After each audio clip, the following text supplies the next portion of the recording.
So was the Great Depression predictable? After all, the failure of the market economy to stabilize itself and return to prosperity in the wake of the great stock market crash is the most pivotal economic event in history. And the Austrians were virtually alone in seeing the development of this stock market bubble, its cause, and predicted the bust. In Austria, Ludwig von Mises saw the problem in its early stages. He wrote a full analysis that was highly critical of Irving Fisher's work on monetary economics. And this book was published in 1928.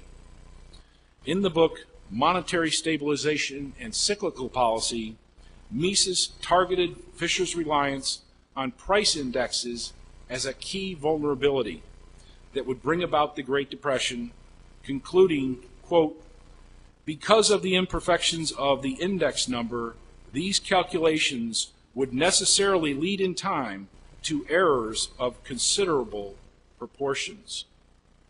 Mises found that Fisher's attempt to stabilize the purchasing power of money was riddled with inherent technical difficulties and was incapable of achieving its goals.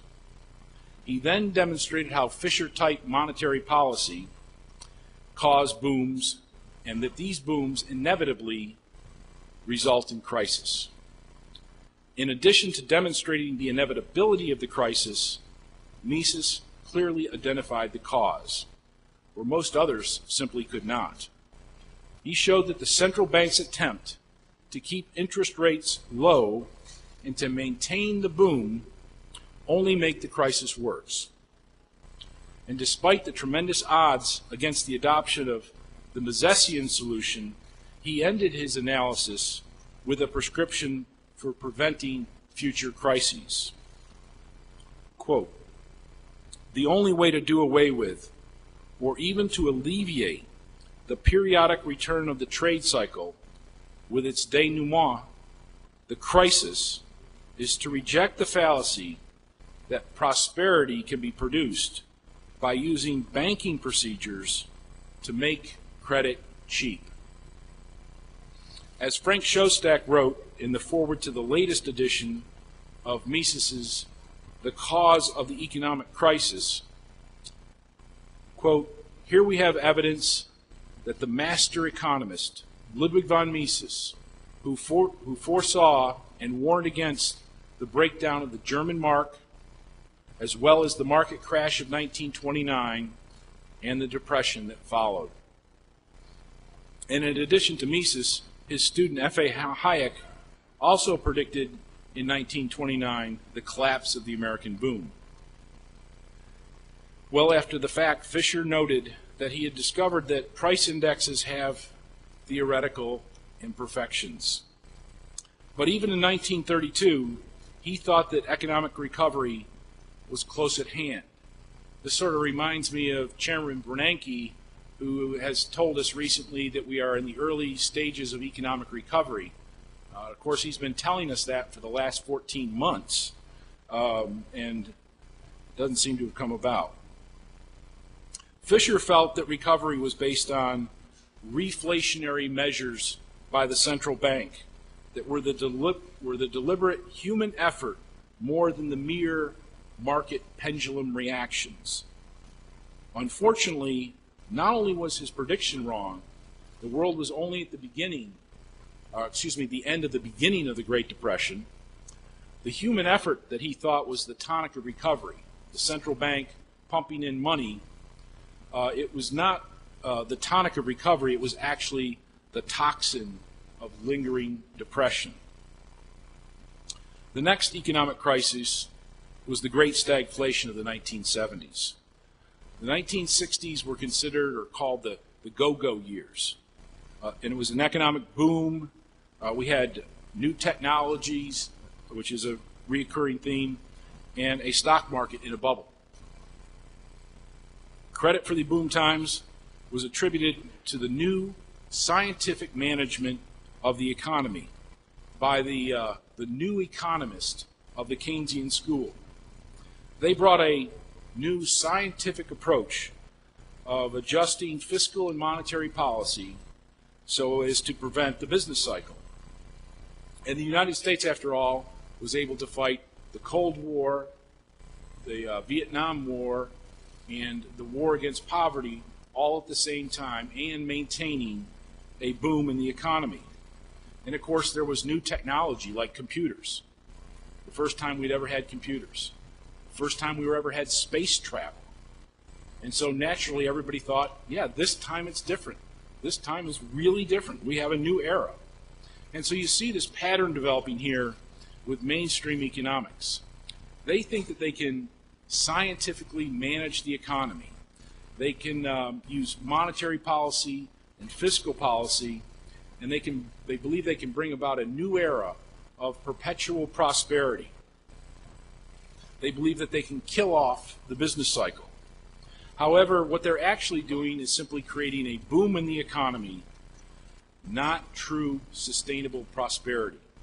They become overconfident in their abilities, and that's usually a good sign that an economic crisis is right around the corner. For example, academic economist Arthur Okun, who was a prominent member of President Johnson's Council of Economic Advisors in the 1960s, right before the first recession of the 70s began, he described the economy and the expansion as unparalleled, unprecedented, and uninterrupted. And Okun believed that the economy was on a new dramatic departure from the past. Quote, "The persistence of prosperity has been the outstanding fact of American economic history of the 1960s. The absence of recession for nearly 9 years marks a discrete and dramatic departure from the traditional performance of the American economy." So after declaring that he had killed off the business cycle, he even said that research on business cycles was no longer necessary. It was a thing of the past and had been replaced by the new Keynesian approach. And according to Okun, the older fiscal religion of limiting the size of government and keeping the budget in balance was based on myth and superstition, and that overthrowing these superstitions and embracing scientific management of the economy had allowed him and his fellow economists to fully subdue the business cycle. It's unfortunate for Okun that this publication of his book about slaying the business cycle took place 1 month before the recession hit. Eventually, unemployment exceeded 9% in the United States, which is the highest rate since the Great Depression. It remained above normal rates, above the normal rate for nearly 2 decades, including 10 double-digit months in the early 1980s. And it was also a period characterized by high rates of inflation by the typical standards in the United States, and it was punctuated by several painful recessions. The Dow, the Dow Jones Industrial Stock Average, lost more than 80% of its real inflation-adjusted value, which is about the same amount it lost during the Great Depression. Now, in contrast to the Keynesians, Austrians were writing at the end of the 1960s about the return of the business cycle. In his last interview of his life, in 1969, Ludwig von Mises talked about our current monetary problems. He made clear that inflation was the most important economic problem, and that the new economics of inflationism was producing a false economy. Mises said that, quote, "What is needed in order to avoid all of these unwelcome effects of inflation is to restore honesty in the conduct of monetary policy." This, of course, implies that he viewed current monetary policy as dishonest, and he was, of course, correct. We ended up going off the gold standard shortly thereafter. At the same time, Henry Hazlitt, another great Austrian economist, was writing in the 1960s relentlessly of the looming crisis. In particular, he wrote about how inflation was caused by government, warned against budget deficits, the looming dollar crisis, the false prosperity of Keynesian economics, the worldwide currency disorder, the failure of the new economics, the runaway spending by government, the coming monetary collapse, and the need to restore a true gold standard. Likewise, Murray Rothbard penned an important monograph on the Austrian theory of the business cycle in 1969, right before this crisis emerged. He wrote, and this is as timely as ever, quote, "The time is ripe for a rediscovery, a renaissance of the Mises theory of the business cycle. It can come none too soon. If it ever does, we would see a massive retreat of government from the economic sphere. But for all this to happen, the world of economics and the public at large must be made aware of the existence of an explanation of the business cycle that has lain neglected on the shelf for all too many tragic years." And of course, this is still true today. All things seem to be moving in the right direction. I published another article about the predictions surrounding the tech stock bubble of the late 1990s. In one survey, I looked at how government economists and what they were saying about bubbles, and found that most of them were babbling about bubbles.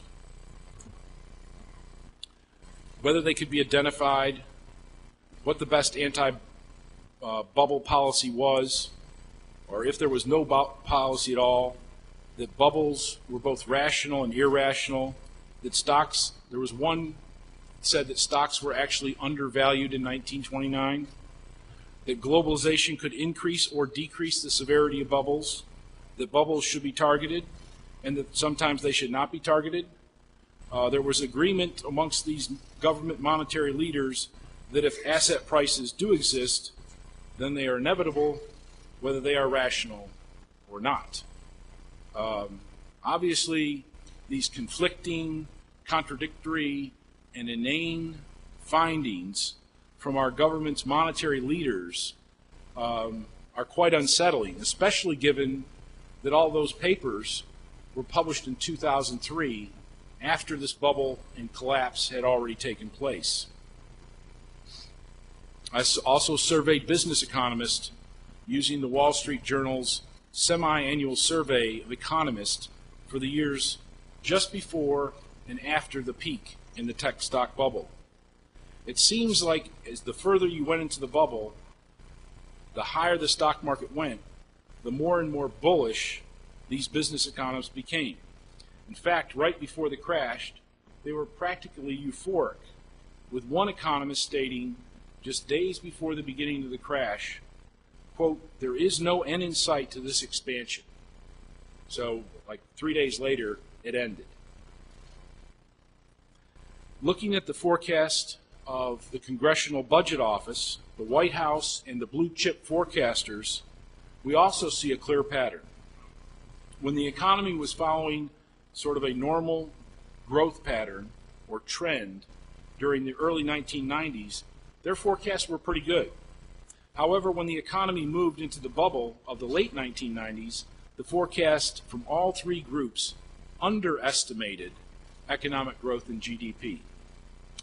After the crash, all three groups overestimated GDP. And on average, they were off the mark by about 20%.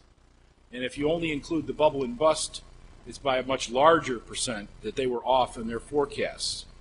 In other words, of all of these economists, basically this demonstrated that they could draw a straight line, and that's about it.